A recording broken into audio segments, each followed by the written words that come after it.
What's going on, guys? Back on the New England Shakeup, episode 15. Alex and Cam back as always, but we have breaking news to get into today, especially.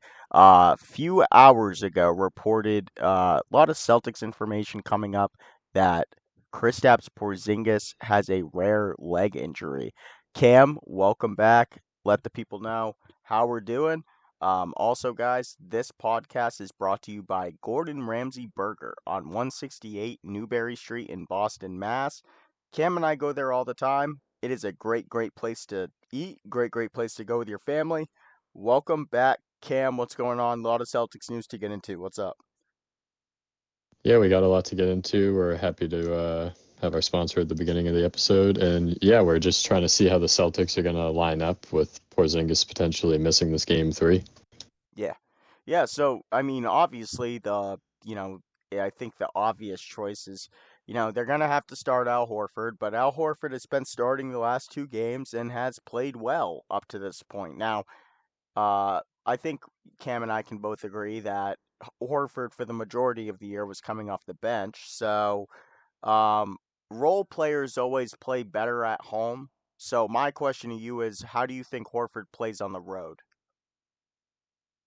I don't think it's going to impact him much. I think if it was like a younger player, it would definitely impact them. But Al Horford's somebody that's shown his like pedigree just throughout his career. And I feel like on a lot of the Atlanta teams and just other like teams he was on before, they've been on the road a lot. So I don't think for him it's going to matter as much being on the road, but maybe somebody like Peyton Pritchard, it might impact a little bit more. Hmm. Yeah, and that's really the biggest thing is like, when we get into game three, it's really going to be about, okay, is Porzingis going to play? And, the thing that I'm going to say is, Porzingis did say, I'll die out there, but I don't think the Celtics really want that to happen. Meaning, like, I don't think they want a really bad injury to happen, and then he's out all of next year. That could be an ACL, that could be a torn, uh, Achilles, that could be a lot of things. So my question to you is, if you're Joe Mazzulla, what's the move going into Dallas for Game Three? Do you play Porzingis? I don't think you risk it at all. You see how Al Horford plays. I mean, he's just one of those play. I mean, I love how his nickname's Average Al. That's something I bring up almost like every fourth or fifth episode, but I love that instead of having one of those nicknames that everyone looks at with like a certain type of swagger aura.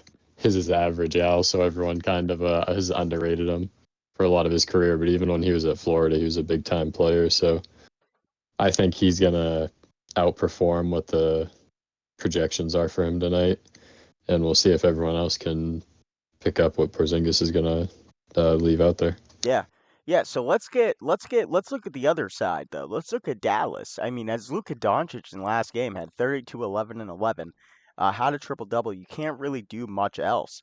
So, if Cam, if you're Jason Kidd, who the hell are you waking up on Dallas to be like, "Hey man, we need you right now." I mean, there's any infinite choices. I feel like of people that you could wake up. I mean, we talked about before the series that I thought PJ Washington would be the player to watch for Dallas, and I don't really know.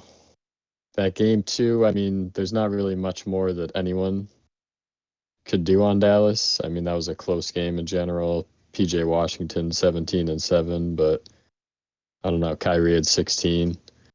Right. I don't know. I mean, you could pick anyone to try and wake up, Right. but Now my question to you is Drew Holiday had a really good game last game. Obviously scoring 26 points, playing very good defensively. Now, my question to you is, can Drew Holiday do that again? Can Drew Holiday give the Celtics that spark, knowing that there's no Porzingis, knowing that they need a third scorer? For Boston now, who's going to be that third scorer? Is it going to be Derek White? Is it going to be Drew Holiday? Is it going to be Peyton Pritchard off the bench or Sam Hauser? There's a lot of questions now. Who is going to fill that 10 to 15 points that Porzingis has been giving them for the last two games?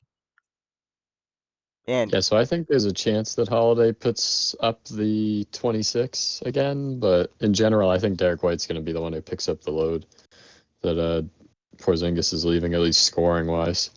yeah, Like that game, either the series before or the first series, where he had that I don't remember if it was 35 or 40 point game.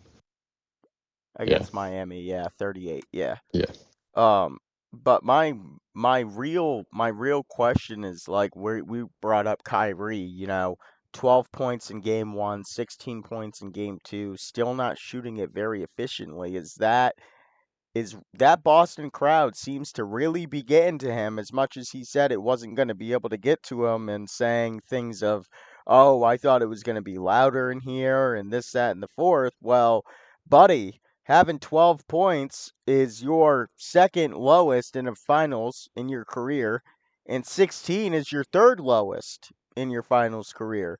So, Kyrie Irving, if you're hearing this podcast, man, just for the game of basketball, wake the hell up.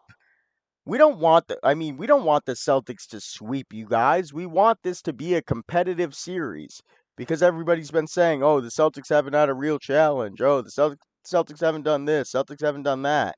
Screw everybody that says that, by the way, but it's the facts. Like, we want a challenge, Luka Doncic, Kyrie Irving, cook something up for game 3 to make this a series. I think Cam and I both agree with that. yeah. So, when we talk about, players, when we talk about stats, guys, it's more of like we're not hating on any player. I think Cam and I can both say that Kyrie Irving is probably one of the best talents as a point guard we've seen in the last 15 years. I think Cam and I can agree to that. So, we want great players to show up in big moments. And what is the biggest moment? It's the NBA Finals.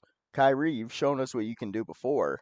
It's now time to go home. Maybe you feel a little bit more in your comfort zone in Dallas, but you got to find your shots. 6 for 19 in game one doesn't get it done.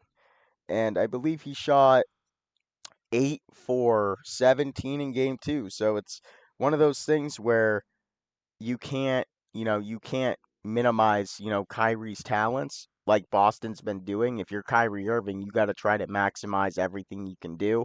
Also, in game two, Cam, Kyrie Irving hadn't shot an entire free throw in game one, and only shot two in game two. So I look for Kyrie to be more aggressive going to the basket, especially with Porzingis out. Try to get himself going to the line a little bit. What do you think? Yeah, I mean, that's a really good take. I mean, I think the reason Kyrie's been underperforming is we've just been throwing different matchups at him, like we talked about before. You can't really get into a rhythm on offense when your defensive matchup keeps switching. Right. Right, and that was the thing that, Cam and I, dove in a lot about was the fact that the Celtics were going to be able to switch everything. Um, and that's what makes them so good as, a defensive team is they can switch 1 through 5. That's what makes them so good defensively. And now I see, Luka Doncic, he's getting his numbers. He's doing what he's got to do, but it's not resulting in wins. So somehow Luka and Kyrie got to figure out what they need to do to win. But without further ado, Cam, do we have anything else going into tonight's game for the Celtics and also for the Mavericks? Any other points you can touch on? Maybe somebody like a PJ Washington, Derek Lively, somebody who hasn't played well but needs to play well in game three. Yeah, I mean, I think Washington in general, or PJ Washington and the Mavericks in general, should be driving to the basket more, like you said before, with Porzingis out. Maybe try and, I mean, I would hate them to do this, but if they get Al Horford into foul trouble early, they could get a lot more points in the paint. So I think just the Mavericks being more aggressive.